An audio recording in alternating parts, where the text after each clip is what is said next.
name is Mackenzie, and today we're gonna talk about my top books of 2024. So put on your fuzzy socks like I got them on, put you on a sweater, grab you a snack or two, grab you something to drink, and let's get into this video. Now, in 2024, I made it a goal to read 50 books, which honestly, I felt like I was jumping into the deep end because before last time I read a book front to end, cover to cover, months, maybe a year, I don't even know. But I got back into reading. So out of that goal, guess how many I read, y'all? I read 45, which is crazy because I'm in school. During breaks, I was working, and I was taking 18 credits, 17 credits, spring and fall. It was crazy. But yeah, 45, which is so crazy because there's people on Book Talk and BookTube and all that that's reading 175 books. Where are you getting the time to? I have no time. Where are y'all getting this time? Don't know where y'all getting this time to read them books. I'm gonna put the covers right here or right here. I remember to, because some of these books I read off of Kindle Unlimited and didn't read physical copies because I didn't buy physical copies. I'm a college student. I don't got that much money to be going to Barnes and Nobles and going to the book section of Target to go get books. If y'all see me looking down, I have my tablet right here of what the books I want to talk about. So first, we're gonna start with the honorable mentions. So first honorable mention we're gonna bring up is Consider Me. And for keeps, I've only read 2 books out of the series, did not read the other 2. I read Consider Me and Unravel Me, but we're gonna talk about Unravel Me in a minute. So Consider Me, love the book. Olivia and Carter has my heart, but I did low-key stop reading the book in the middle of it because I ended up reading a different book, which I'm gonna bring up in a minute too. But overall, it's a hockey romance book. It was one of the books that kind of got me back into reading in the first place, and one of the books that I ended up buying Kindle Unlimited for. So shout out to Becca Mac. Second book for my honorable mentions is Unravel Me. We met Adam in Consider Me, but Adam was dating somebody at the time and the girl did him dirty. And so being able to see Adam come over this obstacle and become this family man after seeing him really want to become a family man, especially with his parents adopting him, beautiful, loved it. Next on the docket, we have The Deal. Off Campus. I read every off-campus book. I read The Deal, I read The Score, The Goal. Why am I blanking? I'm blanking on one. And I also read The Legacy. But I read all 5 of the off-campus books. Why is it in my honorable mention? There are books I read that I really enjoyed a little bit more than that. But The Deal, I loved Garrett and Hannah's story, especially when Hannah, and spoiler alert if you haven't read the book yet, I hope you do, especially because they're making a show about it. I love when Hannah goes and calls Garrett on his birthday, which is New Year's Day, calls him at midnight, even though they're not together at this point, and it's he says, and she's like, happy birthday, Garrett.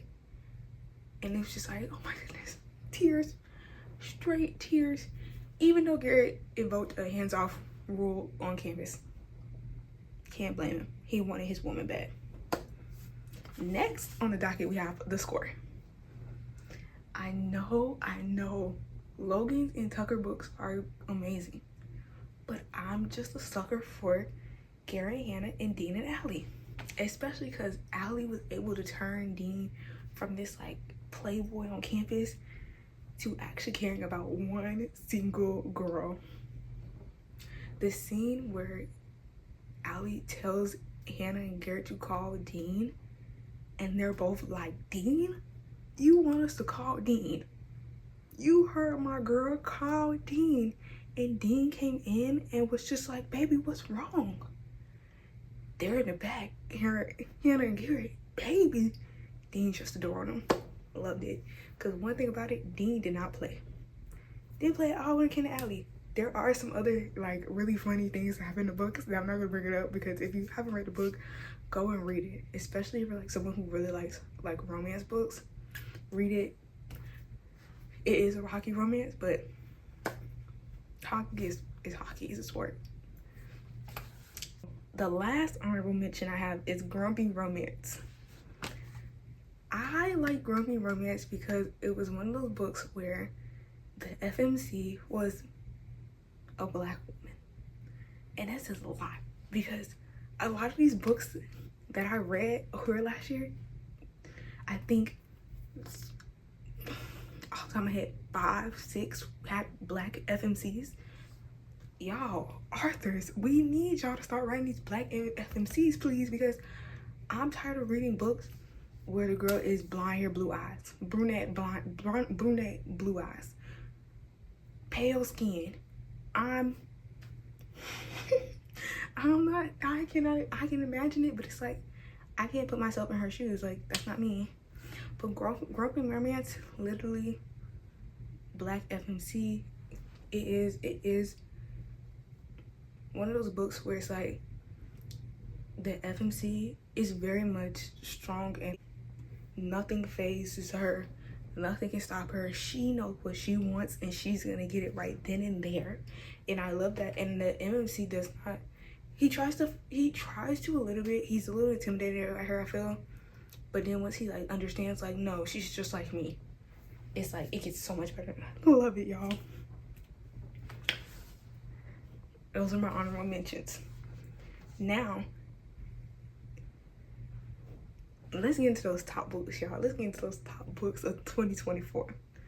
I'm not gonna give y'all a full rundown of my list, because I think I had like 20 books I picked out of my 45 that I really enjoyed. But let's talk about it. I'm gonna start with A Proposal They Can't Refuse, just because I have the physical book. This was the first book I bought of 2024, and it literally starts off by, if y'all see me reading, looking at the back, I read this book a year ago. So like, I'm like trying to remind myself what it was really about. But basically, there's the FMC and the MMC's grandparents, their granddads. Let's go ahead and specify the granddads. We're like, yeah, you can't do nothing without doing this first. So essentially, they grow up together. The MMC and the FMC grows up together. They're best friends. Best friends. Something ends up happening to them when they're like a senior in high school and they stop being friends, right?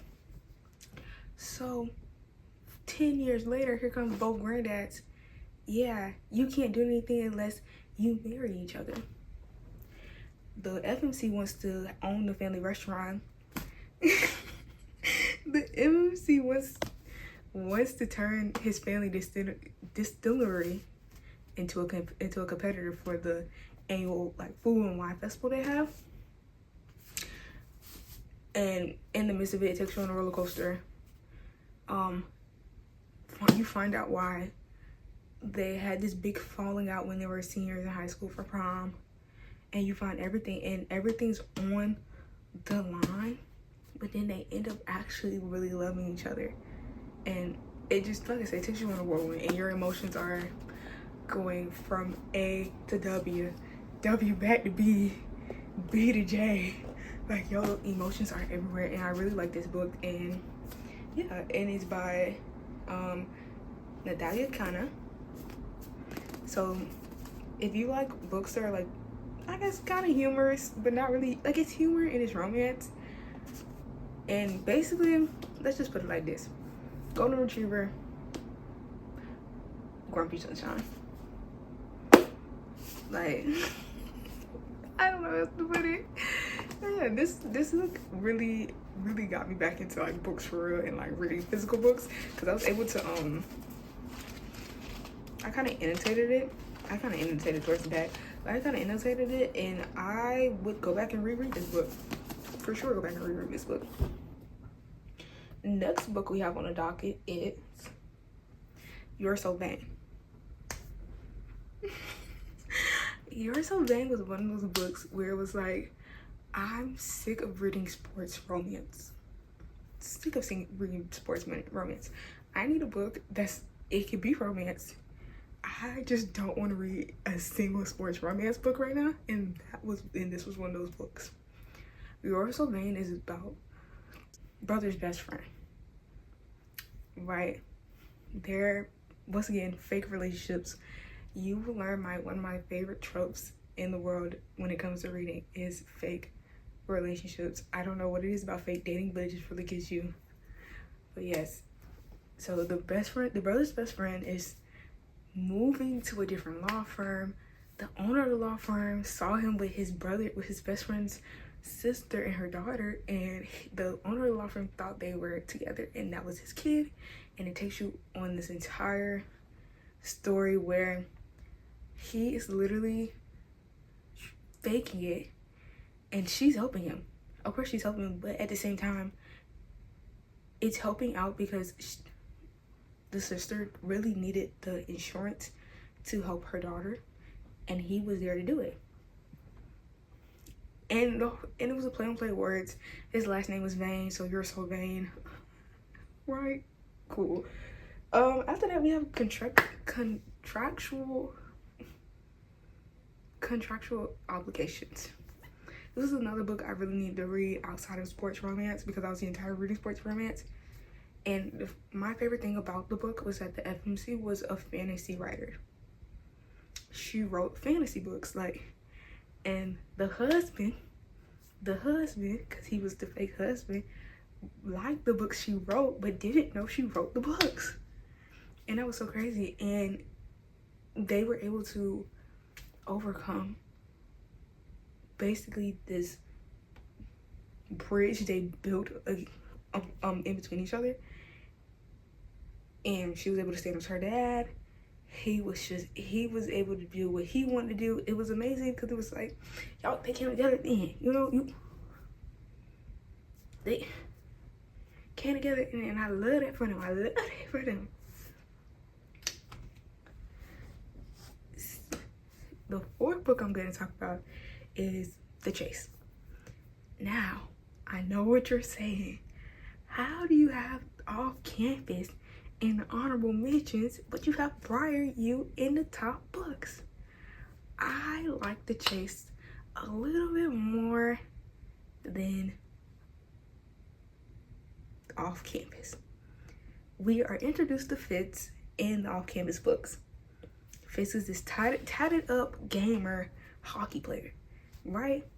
So, and we're also introduced to Summer, Dean's little sister.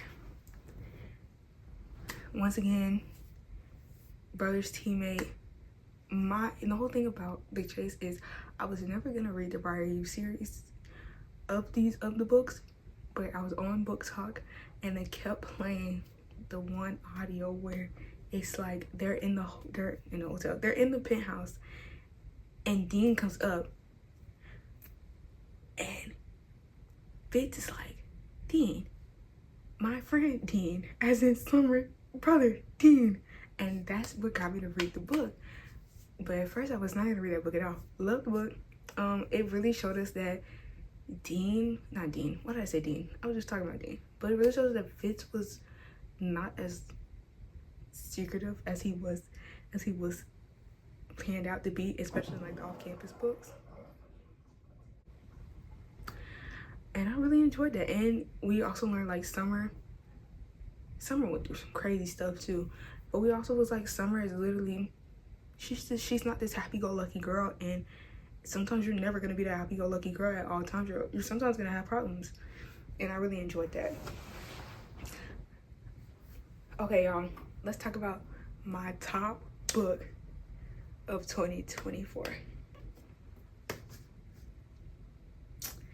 Cocky romance.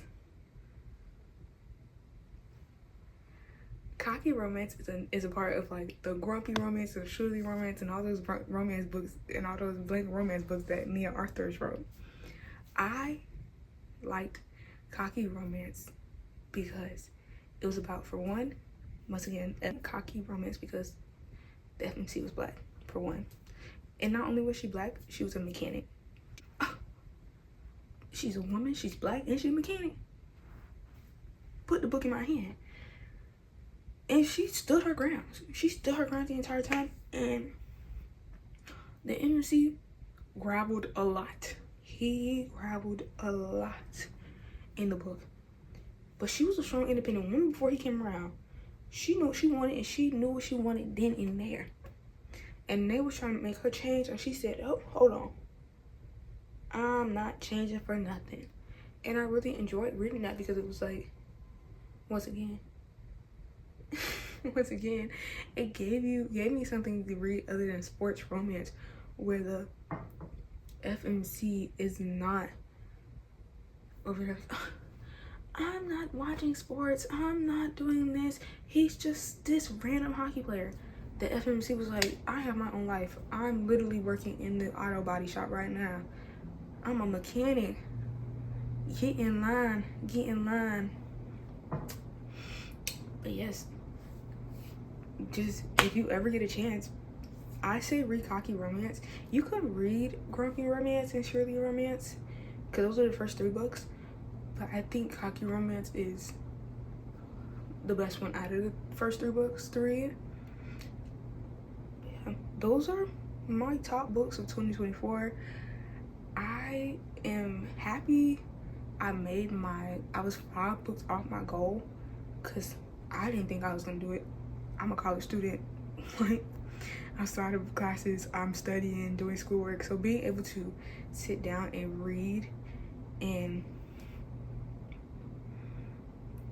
basically wind down, because I usually read to wind down, is amazing. So for this year in 2025, my goal, I upped the goal by 5 books because I feel like I could do it.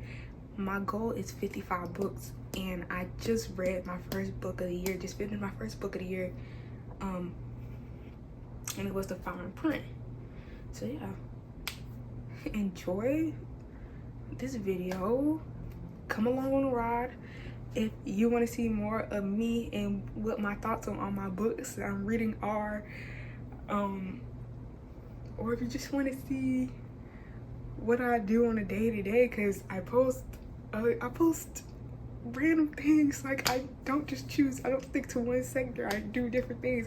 But if you really enjoyed this video, comment what your favorite book of 2024 is, or comment what book I should read and add to my TBR of 2025, even though my TBR is 90 books long. I'm always looking for new suggestions. But yeah, thank you for watching. See you guys later.